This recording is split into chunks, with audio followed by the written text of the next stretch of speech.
Bonsoir, merci Edoui. Et en effet, on a une soirée très riche qui commence maintenant autour d'une question, tu l'as dit, faut-il encore sauver le Parti socialiste? Faut-il sauver le Parti socialiste? On va trouver toutes les façons de poser cette question et on commencera avec un premier débat avec 5 invités qui sont déjà là, des socialistes ou d'anciens socialistes, avec qui on va poser une question, à quoi sert encore ce parti après 5 années au pouvoir? Et pas mal de désillusions. Faut-il encore essayer de coller des rustines? Faut-il le rénover? Faut-il tout simplement le quitter, faire autre chose, inventer d'autres aventures politiques? On leur demandera. Et puis à 21h30, on recevra Frédéric Savicki, professeur de sciences politiques à Paris 1 Sorbonne, pour discuter de ce parti qui avait tous les pouvoirs en 2012 et à 7 mois de la présidentielle semble en plus grande difficulté et parfois n'est même plus que l'ombre de lui-même dans certains territoires.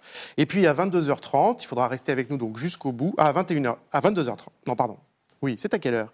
Je suis perdu dans les horaires, c'est pas grave. Après, nous aurons une discussion qui promet d'être animée d'ailleurs entre Henri Weber, chargé des études à la direction du Parti socialiste, et l'ancien candidat à la présidentielle du nouveau parti anticapitaliste, Olivier Besancenot, et dont le thème sera doit-on faire le compromis ou faut-il faire la rupture? Thème éternel à gauche depuis des décennies, mais là particulièrement vif en ce moment.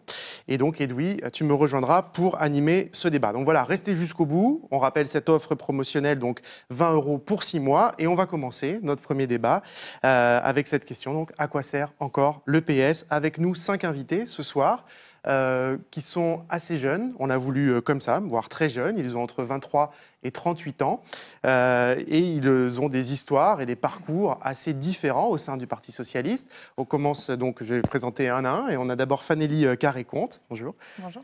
Vous êtes députée socialiste depuis 2012 de Paris, vous êtes plutôt à la gauche du parti, vous êtes proche de Benoît Hamon. Vous êtes députée encore pour quelques jours en fait, puisque le 30 septembre, la ministre des Outre-mer dont vous étiez la suppléante, Georges-Paul Angevin, revient à l'Assemblée. Elle a quitté le gouvernement le 30 août, en même temps qu'Emmanuel Macron, le ministre de l'économie. Sacha Houlié, justement, bonsoir. Vous êtes avocat dans la vie et vous êtes un des cofondateurs des Jeunes avec Macron, qui est le, je ne sais pas comment il faut le dire, le mouvement de jeunesse, le mouvement des jeunes qui soutient En Marche, donc le mouvement créé par l'ancien ministre de l'économie démissionnaire et qui pourrait, dit-on, éventuellement, possiblement, se présenter à la présidentielle. Vous avez été, vous, militant socialiste, oui, de 2007 à 2014, c'est ça? Et vous avez donc quitté le parti. Grégory Blanc, bonsoir. Vous êtes premier fédéral du PS dans le Maine-et-Loire, adjoint au maire de Trélazé, c'est ça, près d'Angers, et chef de file du groupe de gauche au conseil départemental qui est dirigé par la droite. Alors, au moment de ce départemental, votre département il était déjà à droite, donc il est resté à droite, mais c'est un scrutin qui a été marqué, comme ailleurs, par une très forte abstention, on va en reparler plus tard, et puis par une percée du Front National dans les cantons les plus ruraux, finalement ce qui s'est passé dans de très nombreux départements en France. Sarah Hadi, bonsoir. Bonsoir. Vous êtes étudiante en droit, vous avez 23 ans, vous êtes la benjamine de ce plateau. Vous vous êtes engagée, vous, au PS en 2011 pour la primaire socialiste. Vous aviez voté à l'époque Martine Aubry, et puis vous avez fait la campagne de François Hollande. On en a parlé un peu avec un peu d'enthousiasme à l'époque. Et puis vous avez quitté le PS 3 ans plus tard. Déçu de la politique du gouvernement, notamment, il y avait d'autres raisons aussi locales. Vous êtes par ailleurs président de la Ligue des droits de l'homme à Roubaix, dans le Nord. Et puis enfin, Laurent Grand-Guillaume, bonsoir, député socialiste de Côte-d'Or. Vous avez été élu en 2012, alors vous plutôt un député dans la ligne, hollandais, pas un frondeur du tout. Et vous avez en même temps décidé de ne pas vous représenter aux prochaines élections législatives. Et vous, ce soir, vous allez nous dire pourquoi. Voilà, merci à tous déjà d'être là. Alors, c'est intéressant parce que quand on a annoncé ce débat à Mediapart, dans le club de Mediapart, il y a quelques jours, je peux dire que ça a été une bronca vraiment chez nos abonnés, c'est-à-dire qu'il y a eu un déluge de protestations. Alors, il y avait plusieurs remarques, mais pourquoi vous n'interrogez que des socialistes? Mais alors, c'est vraiment un débat pour rien, parce que le PS, de toute façon, il est déjà mort. Ou encore, pourquoi sauver une métastase, que j'ai trouvé particulièrement élégant, mais en même temps qui exprime bien le ressenti, en tout cas, d'une grande partie de nos abonnés, et probablement d'une partie des Français à l'égard de ce parti. Comme si finalement, plein de gens étaient déjà passés à autre chose, étaient tellement désabusés de ce parti que pour eux, la réponse est claire, oui, non, le PS ne sert plus à rien. Donc on va partir de ça. Et moi, je voudrais commencer avec vous, Fanélie Carré-Comte. Cette colère-là, justement, de nos abonnés, quand on annonce un débat sur le Parti socialiste, on leur annonce 2h30 de débat sur le Parti socialiste, est-ce qu'elle vous étonne? Est-ce que c'est aussi la vôtre? Je rappelle, donc, vous êtes plutôt à l'aile gauche du parti et que vous avez été, pendant ces 4 années, très souvent en désaccord avec la politique menée. Moi, je comprends la colère, la déception, et je suis la première à les partager. Et par ailleurs, je crois qu'on aura peut-être l'occasion d'y revenir, mais ce qui s'est passé dans ce quinquennat est pour moi extrêmement grave et aura, je crois, des conséquences, pas seulement sur le Parti socialiste, mais sur la gauche dans son ensemble, ça les a déjà, et puis sur la crise démocratique dans laquelle on se trouve. Mais ce que je voudrais dire d'abord, c'est que je trouve ça normal d'interroger en premier lieu le Parti socialiste, parce que c'est effectivement celui qui est aujourd'hui le plus en responsabilité. Le premier parti de gauche, ça reste celui en tout cas qui est le plus fort aux élections, et puis c'est celui dont sont issus le gouvernement et les gens au pouvoir. Mais je voudrais quand même dire aussi que les questions qu'on doit se poser ce soir, pour moi, elles se posent plus largement qu'au seul Parti socialiste. Et c'est là où je trouve que ça serait intéressant aussi d'élargir la discussion au-delà de nos débats internes. C'est que moi, je considère, en tout cas le diagnostic que j'ai de la situation politique aujourd'hui, c'est que notre problème numéro 1, c'est la crise démocratique. La crise démocratique qui s'explique par cette 5e République qui, pour moi, est aujourd'hui un poison lent qui dévitalise complètement la capacité des citoyens à peser sur leur destin, qui s'explique par la crise des appareils, le PS, mais aussi les autres partis politiques et aussi les associations, les syndicats traditionnels, enfin tout ce que j'appellerais les appareils au sens large. Crise démocratique qui s'explique aussi, il y a eu un très bon papier, je vous fais de la pub, de Stéphane Aliès sur la difficulté pour les mobilisations citoyennes de trouver des débouchés dans la 5e République. Pour moi, le problème majeur que nous avons, c'est qu'aujourd'hui, on a un problème d'offre politique. Et encore une fois, ce n'est pas que un problème du Parti socialiste, c'est un problème plus large.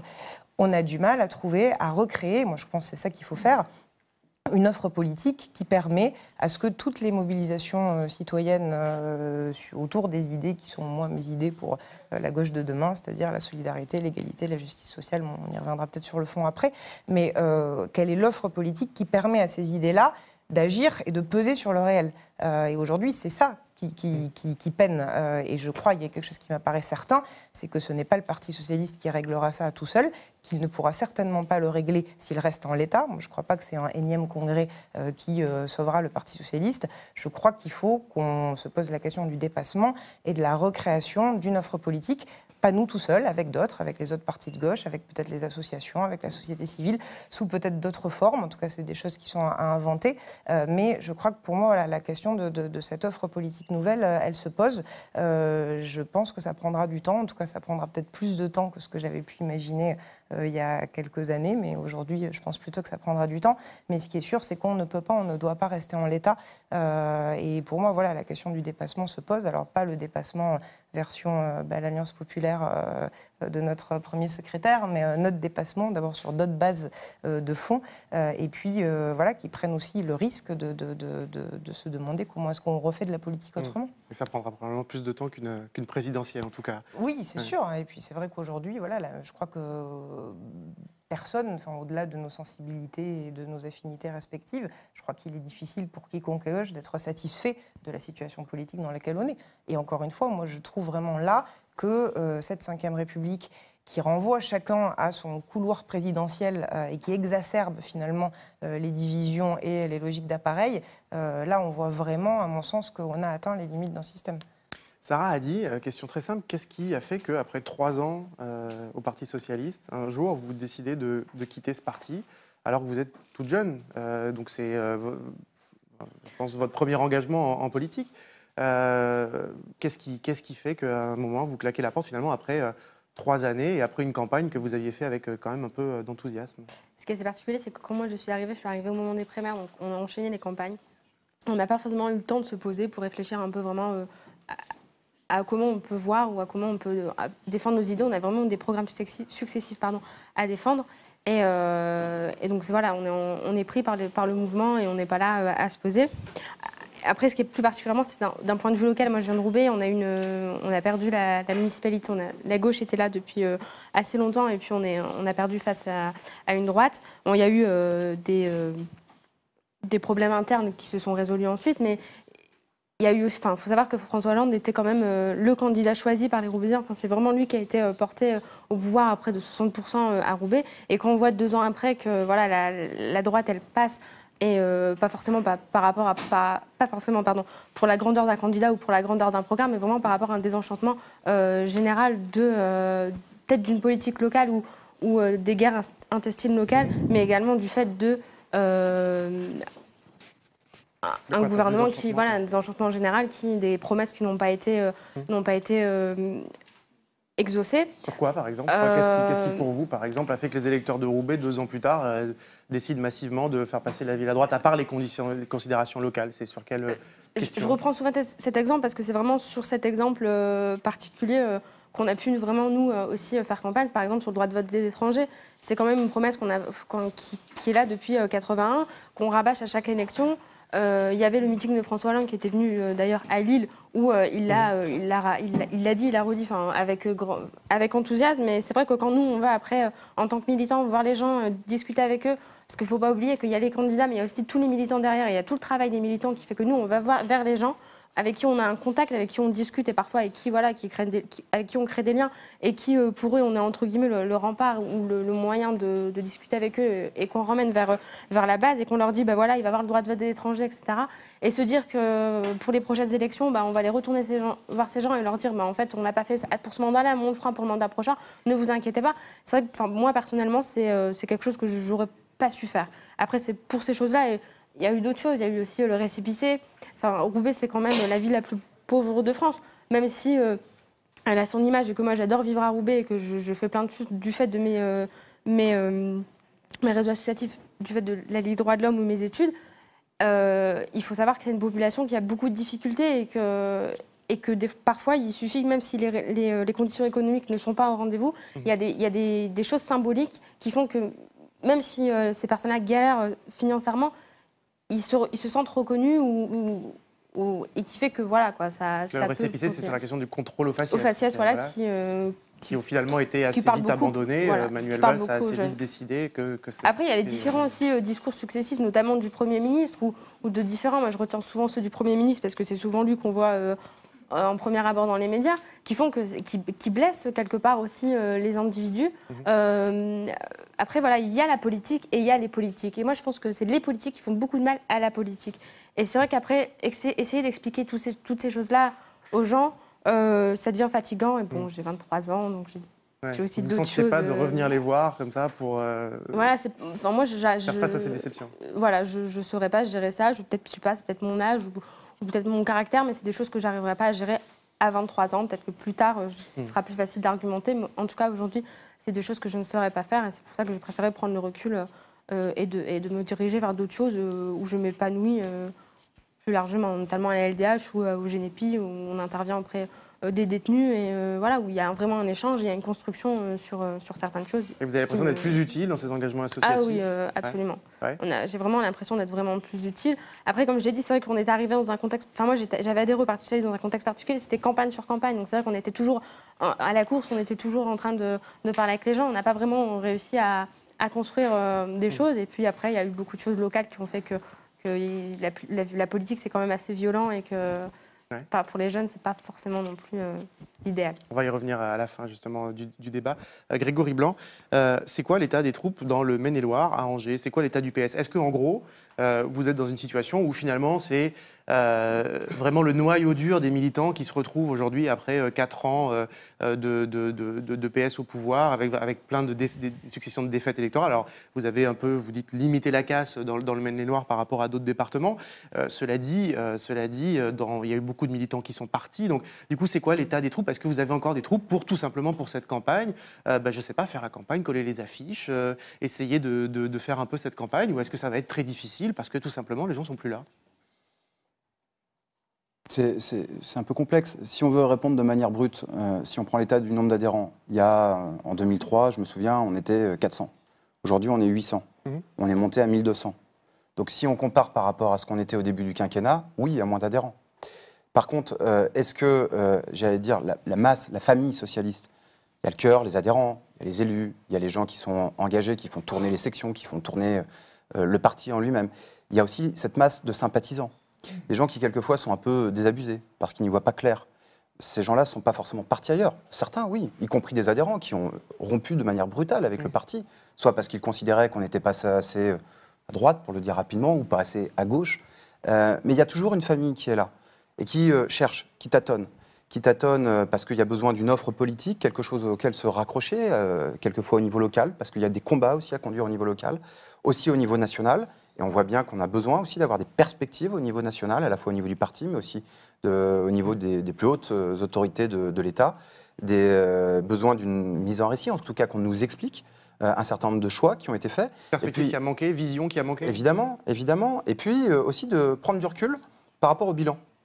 Parce que, évidemment, qu'il y a de la colère, soit parce qu'on n'est pas d'accord sur des pratiques en termes de gouvernance, soit parce qu'on n'est pas d'accord ou on apporte des nuances vis-à-vis des politiques qui ont été conduites. Et en même temps, moi je le répète, on en parlait avant en préparant cette émission, si on regarde par exemple la fiscalité, oui, il n'y a pas eu la grande réforme fiscale dans ce quinquennat, c'est clair, et il va falloir à un moment donné qu'on nous l'explique. Pourquoi ? Et moi, j'attends du président de la République, du Premier ministre, du Premier secrétaire, qu'on nous explique pourquoi il n'y a pas eu cette grande réforme fiscale. Et en même temps, il y a eu la fin du bouclier fiscal. On a redonné de la progressivité à l'impôt. Moi, je le vois puisque je suis dans une commune minière.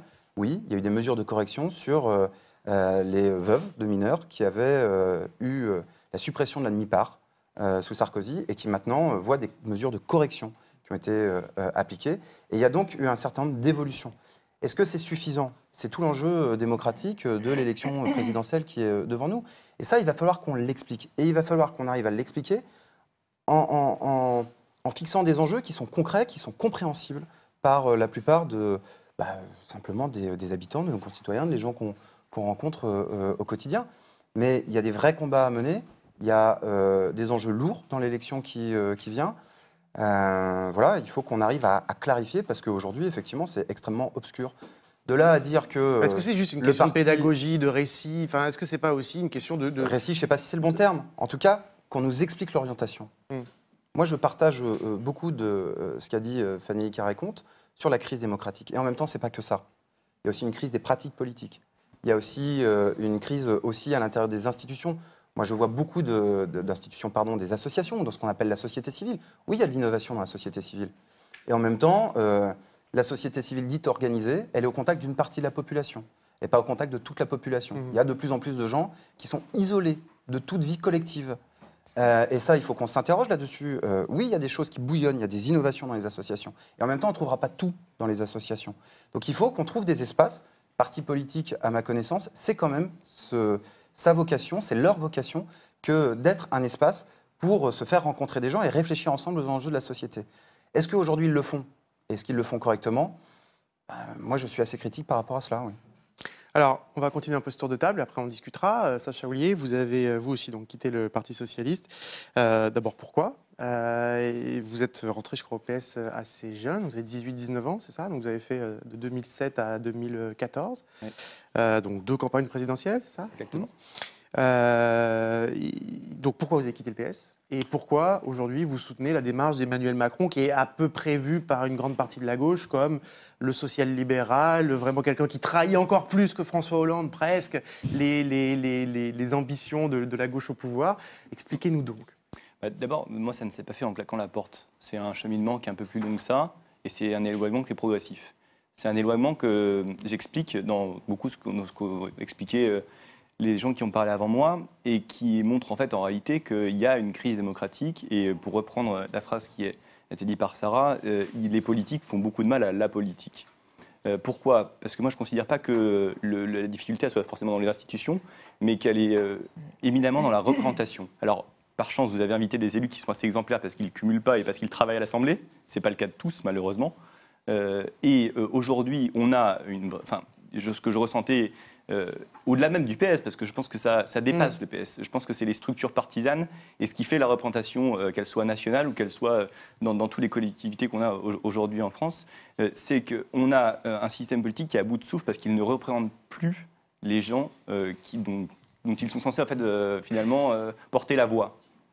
Et progressivement, j'ai découvert, en 2014 d'abord, alors très progressivement à l'occasion d'élections professionnelles auxquelles je votais, où j'ai découvert des grands mensonges sur donc vous êtes avocat, hein, voilà, exactement. Donc on parle d'élections au barreau. Ouais, de ce que portait Emmanuel Macron pour la profession, que moi je considérais comme très bien, parce que ça permettait à des jeunes avocats de s'installer, Donc il y avait une réforme en fait il y avait une dans réforme la loi Macron au départ. Il Exactement. voulait, on va dire, changer un petit peu les règles de la profession d'avocat, notamment avec la question de l'avocat en entreprise, Liberté d'accès, etc. baisse des coûts des avocats. Et il y a eu une ce qui est bronca pas à un vain l'époque. mot. Hein, il y a eu, Exactement, dans les élections professionnelles de décembre 2014, qui m'ont amené à m'intéresser à ce qui était fait par Emmanuel Macron lorsqu'il était ministre. Et progressivement, du fond de la loi, parce qu'il y a eu ce fond de la loi, donc on a parlé des autocars, on a parlé des réformes d'accès aux professions réglementées, on a parlé ensuite de l'intervention dans les entreprises en difficulté, où l'État pouvait devenir entrer en participation notamment.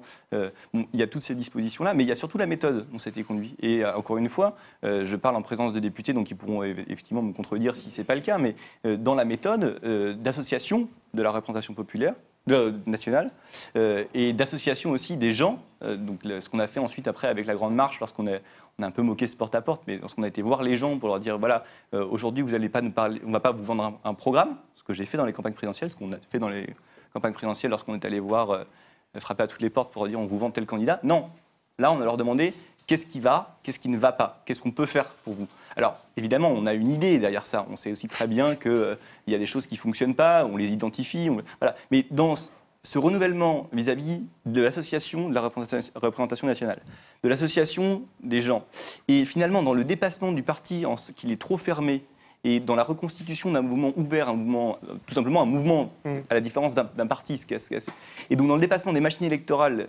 qu'ont constitué les partis, ou des machines idéologiques qu'ont constitué les partis d'abord, des machines électorales qui sont devenues ensuite, dans le cadre de l'élection présidentielle, moi je ne me retrouvais plus forcément dans le PS, où j'avais plus ce sentiment à la fois de liberté dans l'action, liberté dans l'expression, et liberté dans la réflexion.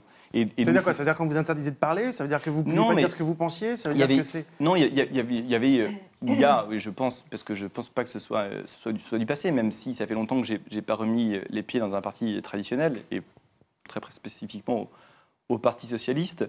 Je trouve qu'il y a une sorte de débat très convenu dans ce qui s'est permis de nous dire entre nous, et malgré ce qu'on veut bien penser, où finalement les débats sont soit récurrents, soit tournent autour de la politique locale que met en œuvre la majorité à laquelle on appartient. Donc on s'affranchit de réfléchir à des sujets un peu plus larges. Et surtout, on est très collé à la réalité sans prendre beaucoup de recul, parce que dans l'action politique. Et ça, moi, quand on a créé Les Jeunes avec Macron, on avait pour idée de faire à la fois de la pédagogie sur l'action qui était menée par le ministre lorsqu'il y était encore, et ensuite de réfléchir, de prendre un peu plus de distance avec des jeunes qui veulent s'y intéresser. Et par ailleurs, je voudrais prendre cet exemple-là parce que c'est assez marquant. Lorsqu'on crée cette association, on s'aperçoit finalement, un an plus tard, que 70% des membres de cette association, c'est des gens qui n'ont jamais milité en politique. Et donc finalement, que ce n'est pas la politique qui est morte, parce que les citoyens ils sont intéressés à la politique, et je pense que vos lecteurs ne diront pas le contraire, parce que tout est politique à Mediapart, j'entendais évidemment, mais tout est politique en général, et c'était une phrase d'un célèbre philosophe allemand. Enfin, ce que je veux dire par là, c'est que tout est politique, donc il y a de l'intérêt pour la population, et encore plus pour la population française. Laurent Grosguillaume, alors vous, c'est un peu différent, c'est encore un autre profil, on va dire, au PS. Donc député socialiste, député hollandais, vous avez voté même, je crois, tous les textes, on peut dire, non? En fait, je suis hollandais critique. Hollandais critique. Alors, hollandais critique, vous allez nous expliquer ce que c'est. Et alors vous, c'est encore autre chose, c'est-à-dire que vous faites un mandat. Par exemple, je n'ai pas voté la loi sur le renseignement. Vous avez voté, c'est vrai, vous n'avez pas voté la loi sur le renseignement. On avait fait un débat là-dessus à l'époque, plusieurs débats d'ailleurs. Donc vous avez décidé après un mandat de ne pas vous représenter. Voilà, qu'est-ce qui explique cette décision? Est-ce que c'est de la déception exprimée par d'autres? Est-ce que c'est votre côté critique qui a pris le pas sur le côté hollandais, ou est-ce que c'est encore complètement autre chose? Vous savez, moi en 2012, quand j'étais élu député, je me suis appliqué la règle que les socialistes auraient dû s'appliquer dans leur ensemble, puisqu'on s'était engagé devant les citoyens à le faire, c'est que je me suis appliqué le non-cumul avec un exécutif local. Et après, j'ai pris position très clairement pour le non-cumul dans le temps, parce que être élu, ce n'est pas une finalité en soi.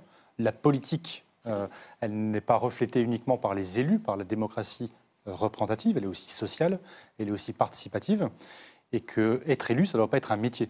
Voilà. Donc moi, je vais retourner à la vie professionnelle. Parce que le non-cumul dans le temps, en fait, ça n'est pas passé. La loi sur le non-cumul des mandats est passée. Non, mais c'est une idée qui fait son chemin. Oui, mais il y a eu un refus de la majorité des députés de la majorité pour voter le non-cumul dans le temps. Comme toute idée, il faut se battre pour ensuite bien sûr la faire céder. Donc mener. Mais je pense que ce combat, il peut être porté parce qu'il y a de plus en plus de personnes qui se positionnent sur ce type d'idée. Et donc on peut s'impliquer dans la vie associative, dans la vie syndicale, la vie de son entreprise, dans la vie de sa commune, et être dans la politique au sens de la vie de la cité. Moi, je ferai de la politique toute ma vie au sens de la vie de la cité. Mais je crois que ce qui attendent les citoyens aujourd'hui, c'est qu'on rénove effectivement nos institutions, qu'il y ait un renouvellement, pas uniquement de génération, mais en fin de compte de faire en sorte que la société civile puisse s'impliquer en politique sans passer par de nombreuses étapes pour qu'au bout de 10 ans, on vous dise enfin, après un brevet de bon socialiste, que vous pouvez peut-être aspirer à être candidat à une élection. Voilà. Ça ne va pas. Et après, c'est vrai que la question institutionnelle, justement, elle mérite d'être revue, puisque, en fin de compte, les socialistes, dans leur ensemble, se sont mis dans les chaussons de la Ve République. Voilà. Ve République est une démocratie brutale, en fin de compte, puisque l'exécutif, malgré tout, a beaucoup plus de pouvoir que le pouvoir législatif. Or, quand on est de gauche, quand on est révolté par l'injustice, on doit justement se préoccuper à la fois de la démocratie sociale. On a bien vu tous les débats qui ont eu lieu sur la loi travail et les confrontations. Mais dans le même temps, on doit faire en sorte aussi, je crois, de pouvoir porter un certain nombre d'idées au sein des institutions pour les rénover et pour les dépasser parfois. Mais pour moi, la crise, elle n'est pas que liée aux institutions, elle est d'abord sociale. Et si aujourd'hui, il y a une fracturation dans la gauche, elle est surtout, la fracturation est dans les territoires. Elle est entre le rural, le périurbain et l'urbain. Elle est dans le salariat. Elle est dans ces millions d'invisibles qui ne sont pas pris en compte si on prend par exemple les indépendants, dont on parle très peu, avec qui d'ailleurs la gauche est un peu fâchée au départ, puisqu'on a agité en gros la question de la réforme du régime des auto-entrepreneurs. Il y a plein de questions comme ça, où il y a eu des difficultés qui ont été posées, auxquelles on n'a pas apporté forcément les bonnes réponses. Parce qu'un parti politique n'a pas qu'une fonction électorale. Normalement, il doit avoir une fonction de formation.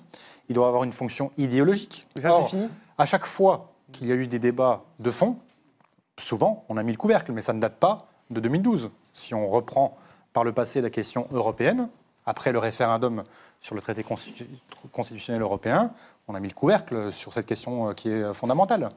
Donc il y a des sujets qui sont posés, que l'on doit traiter, et c'est l'occasion aujourd'hui, puisque le débat va être ouvert sur le bilan. Alors, j'en vois certains qui sont très critiques par rapport au bilan, en même temps ils y ont participé. Mais après, chacun sa forme d'expression. Mais quand on a fait partie d'un gouvernement, quand on a porté le crédit d'impôt compétitivité emploi, par exemple, on a porté quand même quelques mesures qui peuvent apparaître comme libérales. Donc il faut aussi assumer ce qu'on a fait. Bon. Mais dans un bilan, il y a des ombres et des lumières. Voilà.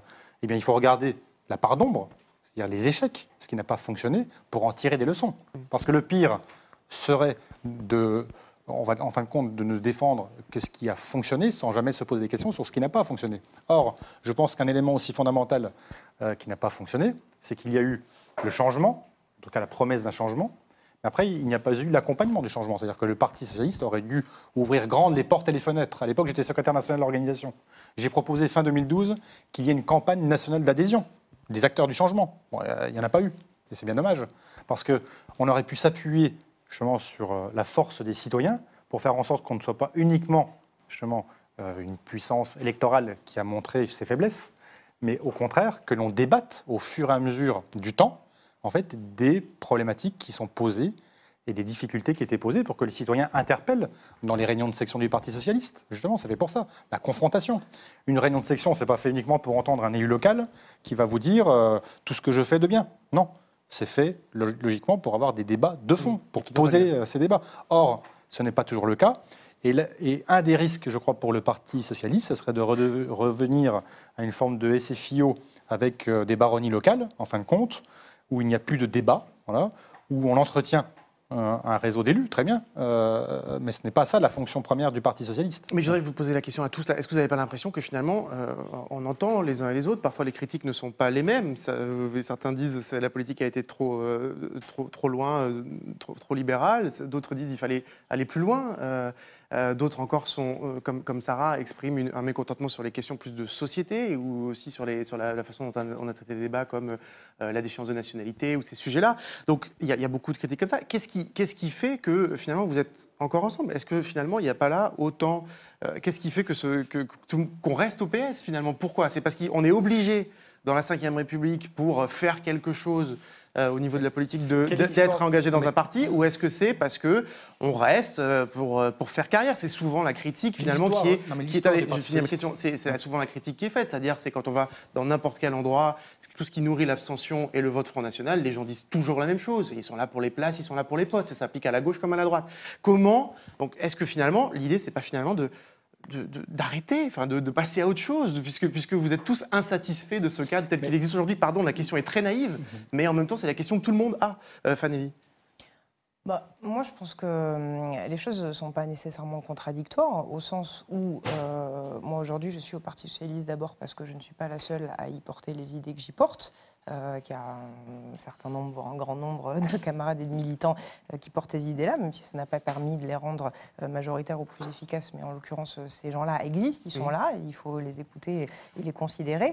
Mais par ailleurs, le fait d'être au Parti Socialiste ne m'empêche pas d'avoir à côté des engagements associatifs, ne m'empêche pas de poser la question de comment est-ce qu'on reconstruit les choses avec les autres partis. Moi, je suis très fière du travail que j'ai pu et qu'on a pu mener à l'Assemblée nationale de manière transpartisane avec les députés communistes, avec les députés écologistes sur un certain nombre de sujets, notamment le dernier, la loi travail, sur tout ce qu'on a pu faire. Donc, pour moi, la question, elle n'est pas simplement sur partir ou rester. Puis d'abord, après, partir pour faire quoi? Enfin, il y a aussi la question des alternatives qui se pose. Donc moi, ce que je considère aujourd'hui, c'est qu'il faut, à mon sens, je l'ai dit tout à l'heure, une nouvelle offre politique, mais qui dépasse le cadre des partis actuels, celui du Parti Socialiste comme les autres partis.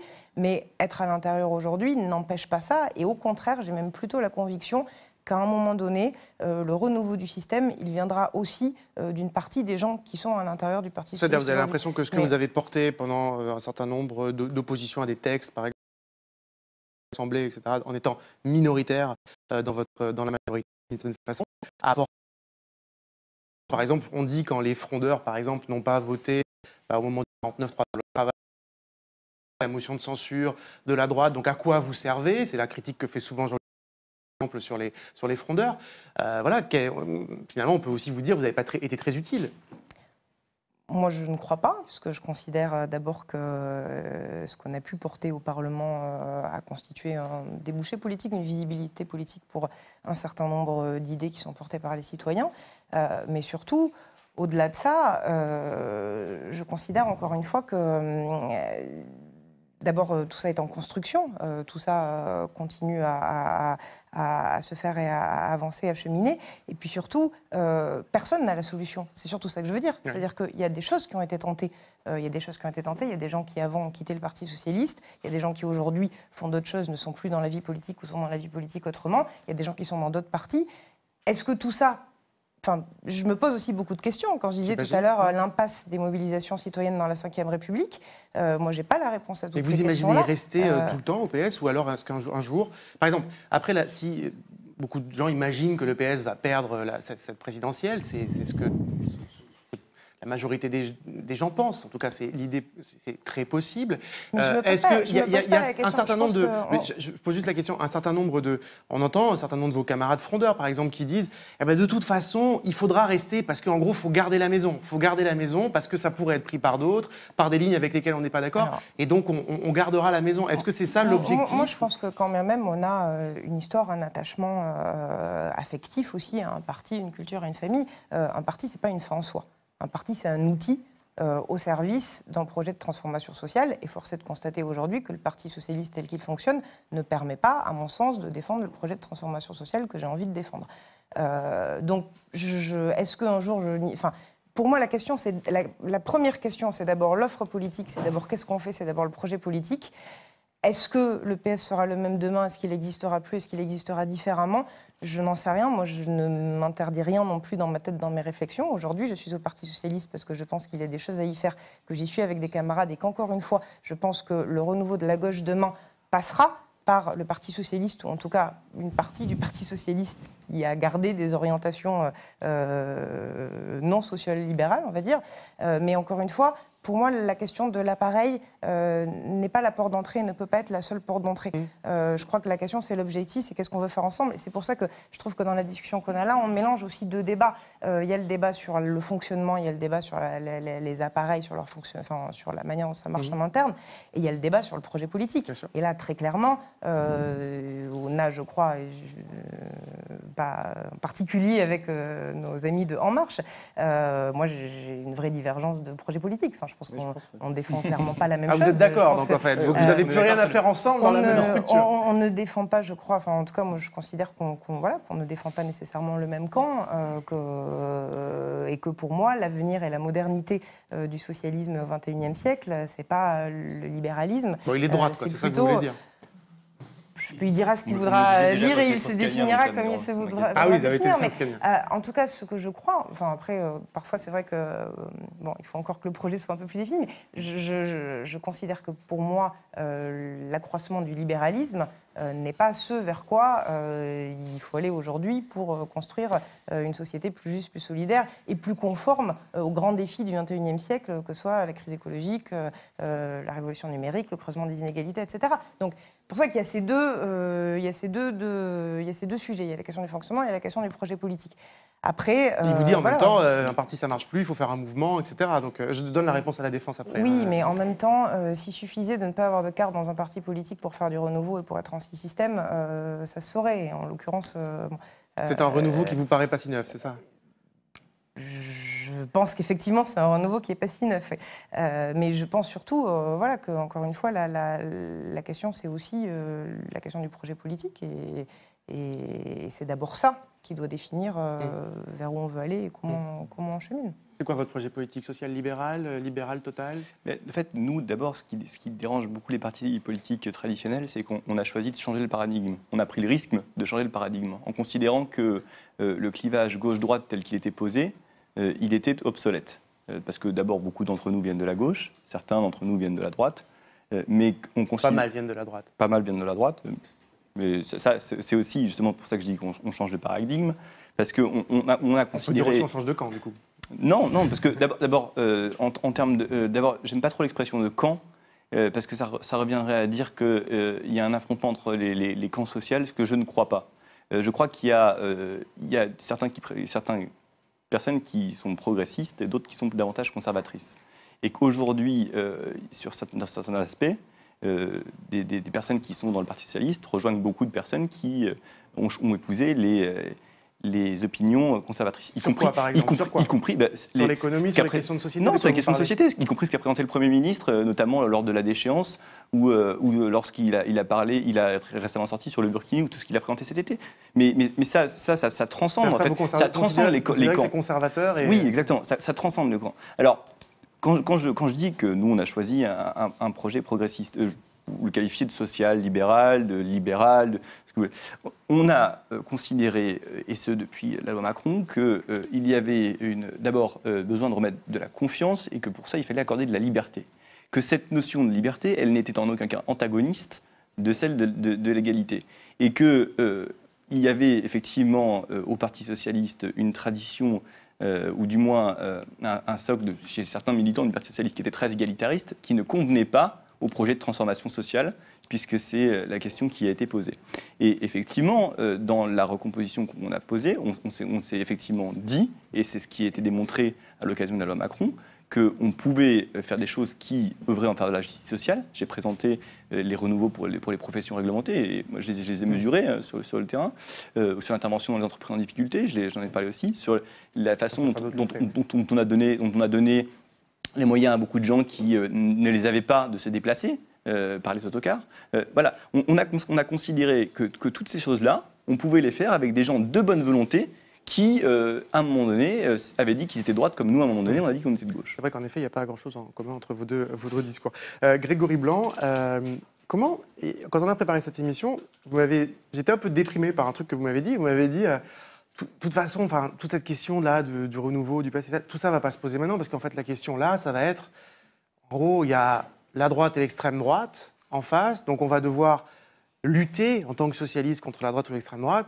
Et donc, du coup, c'est à peu près la perspective immédiate qu'il y a. C'est-à-dire que les questions de renouveau, les questions de changement, de dépassement éventuellement du PS se poseront après que là, en fait, on est dans quelque chose où finalement arrive devant nous la présidentielle et voilà, c'est à peu près la seule question. Donc, ce sera l'un ou l'autre et donc tout le monde devra finalement voter pour le candidat qui défend le camp étiqueté de gauche face à un bloc de droite et d'extrême droite.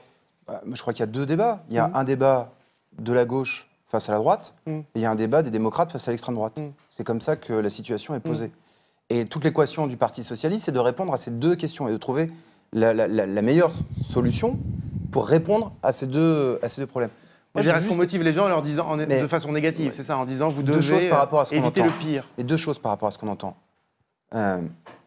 Aujourd'hui, on a une grosse partie de la droite, et y compris du centre droit, qui, sur des questions de fond, dérive vers l'extrême droite. Un exemple.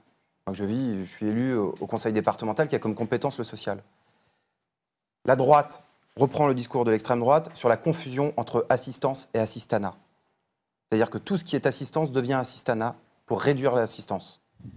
Ça se traduit de manière très concrète. Je trouve qu'il y a un organisme, en tout cas une structure, pour prendre en charge les personnes qui dorment à la rue sur Angers, là où j'habite. Donc, il y a les personnes qui sont référencées, qui peuvent rentrer, puis après, c'est un tirage au sort, et notamment pour les personnes d'origine étrangère. Pas que. Et donc, c'est la roulette russe tous les soirs. L'État a la compétence hébergement d'urgence, je reviens. Et on a le conseil départemental qui a la compétence accompagnement social. Les deux se renvoient la balle. Et se renvoie la balle, et le département renvoie la balle en permanence en disant « ça n'est pas notre compétence, adressez-vous à l'État ». Tout ça pour refuser de prendre en charge sa compétence assistance. Et donc ça, c'est un débat de fond qu'on a à avoir. Et moi, je ne l'oublie pas. Parce que à travers ce débat-là, c'est toute notre conception politique, et je crois que quand on est de gauche, oui, on est contre l'assistanat, mais on est pour l'assistance. Et donc, il faut qu'on réhabilite certains à gauche contestent même la notion d'assistanat. C'est-à-dire que là aussi, c'est un débat entre il y a plein de gens qui disent que l'assistanat n'existe pas. Peut-être quelques individus qui le contestent. En tout cas, il y a un socle de convictions sur lesquels on est amené à se retrouver. Et moi, j'ai été frappé parce qu'on parle des frondeurs, pas frondeurs. Au niveau national, il y a des frondeurs, il y a des gens qui ne le sont pas. Moi, au niveau local, dans le groupe que je préside au niveau du département, je travaille très bien avec des gens qui, au niveau national, sont frondeurs. Ça ne nous empêche pas, localement, de porter ce débat-là. On est minoritaire. J'ai été voir au moment des élections locales le Parti communiste. J'ai été voir les Verts. Je leur ai dit voilà le projet qu'on porte vis-à-vis du département. Est-ce qu'on a des désaccords? Non. Faisons alliance? Non. Pourquoi? Parce qu'on n'est pas d'accord au niveau national. On était candidat sur une élection locale pour porter un projet local. Ça veut dire que la question du projet ou de l'absence de projet, oui, on peut se la poser au niveau national. Ce n'est pas pour autant qu'on n'a pas des choses à faire ensemble, avec des gens qui peuvent se reconnaître dans la fronde au niveau national, au niveau local. Ce n'est pas pour autant qu'on n'a pas des choses à faire ensemble, certainement peut-être avec des gens qui soutiennent le Parti communiste, avec des gens qui se retrouvent derrière Emmanuel Macron. Et il ne faut pas se tromper d'enjeu. C'est ça que je dis. Donc oui, là, on a un enjeu lourd face à la droite et face à l'extrême droite. Moi, je n'ai pas l'intention de voir la gauche absente du deuxième tour de l'élection présidentielle. Bon, on approche, on n'est pas loin de la fin, d'encore 5-10 minutes. Laurent Grandguillaume, est-ce que c'est la question finalement que pose Grégory Ban? Est-ce que vous n'avez pas l'impression il parlait de vision tout à l'heure, vous n'avez pas juste l'impression que ce qu'on appelle un peu pompeusement parfois la bataille culturelle a été complètement abandonnée par le PS depuis qu'il est au pouvoir? On ne sait plus vraiment de quoi il parle. On a des synthèses faites parfois à l'Assemblée, on constate ça très souvent. Donc on est au calme, les journalistes finissent par ne plus rien comprendre, parce qu'on finit par ça. C'est le cas au moment du travail du dimanche. Il y avait de grandes réunions de savoir si c'était 7, 12, etc. Et ça devenait de grandes batailles homériques. Finalement, j'imagine que c'est assez loin de la réalité des gens. Est-ce que finalement, c'est pas ça? Est-ce que finalement, on sait encore de quoi on parle? Est-ce que la bataille culturelle n'a pas été un peu perdue là? D'abord, qui les socialistes vont devoir affronter?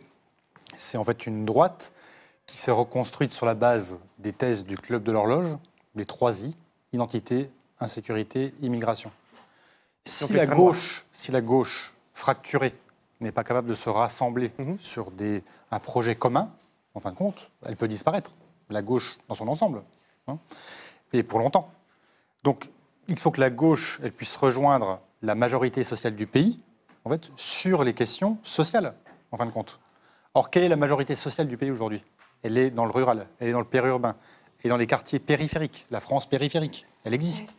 C'est la majorité sociale du pays aujourd'hui, mais qui parfois se sont abandonnés, parce que on oppose toujours les salariés, les patrons, les rapports de force, etc., dans une culture un peu marxiste. Mais je veux dire, il faut dépasser ça, à mon sens.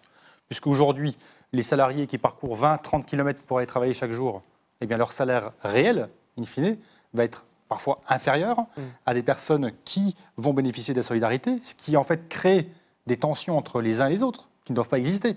Mais ils sont là, les sujets. Le chômage de longue durée. Il y a plus de 700 000 Français aujourd'hui qui sont au chômage depuis plus de 3 ans. Près d'1 sur 2 au chômage depuis plus d'1 an. Ça va être le plus difficile à combattre, le chômage de longue durée. Donc les questions sociales, elles sont évidentes. Vous avez proposé une si la expérimentation là-dessus, hein, une loi si la gauche, en fait, n'est pas en capacité de se retrouver, même au-delà, avec celles et ceux qui veulent justement porter un projet commun, eh bien, forcément, je veux dire, si on est divisé, c'est même pas la peine d'espérer quoi que ce soit pour pouvoir transformer la société.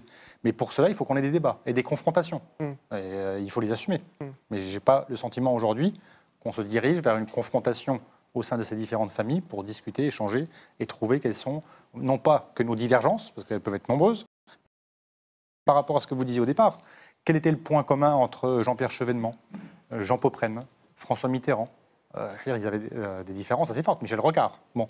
Donc, je pense qu'aujourd'hui... Il y a toujours eu des divisions au PS et des désaccords. Oui, en tout cas, mais de fond. Mais c'est vrai que la logique des primaires, en fin de compte, c'est-à-dire de mettre en avant des personnalités plutôt que les idées, puisque c'est ce qui, quand même, fait notre identité à gauche, c'est le débat d'idées. Je pense que cette question des primaires, eh bien, elle renforce la logique de la Ve République et de la personnalisation du pouvoir. Donc, ça peut être aussi un piège. Sarah a dit, qu'est-ce que vous pensez là des débats qu'on a? Parce que finalement, on va aller dire, je ne veux pas vous faire de vous la porte-parole de le jeune ou la jeune, hein, surtout pas, mais vous êtes aussi la plus jeune de ce plateau et vous êtes aussi celle qui a fait la plus courte expérience finalement au PS de ce plateau-là. Est-ce que vous avez l'impression qu'on est un peu hors sol là, ou que c'est ce genre de discours, ou le fait, ce qui est une réalité, de dire qu'il va y avoir une confrontation à la présidentielle et qu'il va bien falloir à un moment se compter, etc. Mais est-ce que ça motive dans les quartiers populaires? Est-ce que ça motive des gens qui sont très loin de la politique et qui sont dans l'abstention? Comment vous abordez tout simplement cette campagne présidentielle? Question encore plus simple. Beaucoup disent, quand on fait des reportages, je ne voterai plus jamais socialiste. Est-ce que c'est votre cas? Et est-ce que ça peut être le cas des gens qui vous entourent, de vos amis Le débat qu'on a eu par exemple là ce soir, c'est un discours un peu inaudible qu'il peut avoir au sein des quartiers entre guillemets populaires, parce que c'est intéressant, mais c'est des gens qui ne s'intéressent pas forcément à la politique. Parfois on utilise des mots ici sans le savoir qui ne sont pas compris non plus par tout le monde. Et c'est des choses qui vont dire, on va dire, ne touchent pas ou ne sont pas assez sensibles pour les gens pour que les gens puissent s'y intéresser. Après, il faudrait parler de quoi? Il faudrait parler comment? Il faudrait porter des thèmes en particulier? Il faudrait... Oui, il faudrait porter des thèmes, mais c'est toujours les mêmes thèmes. Le logement, l'emploi, ou... comme je parlais tout à l'heure, parfois c'est juste des questions de symboles, même si ça peut aller très mal. Il y a des choses qui font que... il y a eu le débat là, tout l'été sur le Burkini. Moi, j'étais à l'étranger. Donc, on regardait la France, vraiment, on a l'air de dire, mais c'est pas possible qu'en 2016, en France, on puisse avoir un débat sur un vêtement. Encouragé par le Premier ministre, Manuel Valls. Porté et encouragé par le Premier ministre. Que ce n'est pas forcément une mauvaise initiative, même si ce n'était pas légal. Oui, c'est ce qui est le plus désolant, en fait, c'est que se dire qu'on a quand même élu un parti, on a mis des gens au pouvoir, même si on n'a pas forcément mis Manuel Valls, et qu'à la fin, on se dise, c'est ces gens-là qui sont censés nous représenter et qui tiennent de tels discours et qui trouvent ça tout à fait normal, alors qu'à mon sens, c'est une faute politique, parce qu'on touche à des libertés individuelles, à des libertés de chacun, de se vêtir comme il le souhaite. Après, qu'on soit pour ou contre le burkini, en fait, je ne comprends pas en soi le débat d'être pour ou contre. Mais ça, c'est chacun libre de penser ce qu'il veut. Après, je ne sais plus votre nom. Sacha parlait tout à l'heure de conservatisme ou de progressisme. Enfin, moi, j'ai juste l'idée qu'il y a beaucoup de mouvements en ce moment, mais qu'à la fin de tout le monde, tous ces mouvements vont un peu s'étioler. Ouais. Et tout le monde va arriver ensemble à dire, voilà, on est d'accord un peu sur tout, parce qu'il y a ce système aussi qui est la politique, qui fait qu'il y a des stratégies qui font que chacun va vouloir protéger soit son mandat, soit à vouloir une place ou quelque chose comme ça. Et je pense que c'est le travers, pour moi, de la politique, c'est qu'on enferme un peu les gens dans des cases. Il y a l'exemple, le type, c'était l'exemple sur la déchéance de nationalité. On a voté l'article 2 sur ce projet de loi. Il y a beaucoup de frondeurs qui ont voté contre cet article, mais quand il a fallu voter sur le projet de loi dans l'ensemble, qui ne se sont pas abstenus. En fait, ils étaient contre l'article, mais ils n'étaient pas contre la loi. Pourtant, l'article était dans la loi. Et c'est ce qui m'a déçu aussi également chez les frondeurs, et ce qui m'a fait finalement comprendre que aussi il y avait toute cette logique et cette stratégie qui fait qu'on a un mandat, qu'on veut parfois le garder. Et c'est pour ça que moi je suis partisane du mandat unique. Bon, après ça c'est un autre débat. Mais pour revenir sur comme Laurent Grand-Guillaume. Oui, voilà. Mais pour revenir sur la question du discours auprès des jeunes, enfin auprès d'une partie des jeunes qui ne sont pas forcément non plus intéressés par l'actualité en général. En fait, c'est pas péjoratif, mais qui, à mon sens, est un peu inaudible. Après, ce qui est aussi désolant, c'est de se dire qu'on arrive vers une élection présidentielle et que finalement, on va devoir peut-être voter François Hollande parce qu'il y a l'extrême droite qui arrive avec son cheval de course ou parce qu'il y a Sarkozy qui, à mon sens, n'est pas non plus le candidat qui représente le mieux, en tout cas, les Républicains, quoi. Voilà. Bon, on arrive au terme de ce débat. Ça a été très vite. On en aurait parlé encore plus longtemps, volontiers. On reviendra sur tous ces débats dans Mediapart dans les prochains mois, y compris sur la question des alternatives, avec qui, comment. On reviendra sur la démarche d'Emmanuel Macron. On reparlera de l'élection présidentielle et aussi des initiatives citoyennes. Donc, débat qui va continuer. Merci à tous, en tout cas, d'être venus ce soir. Merci.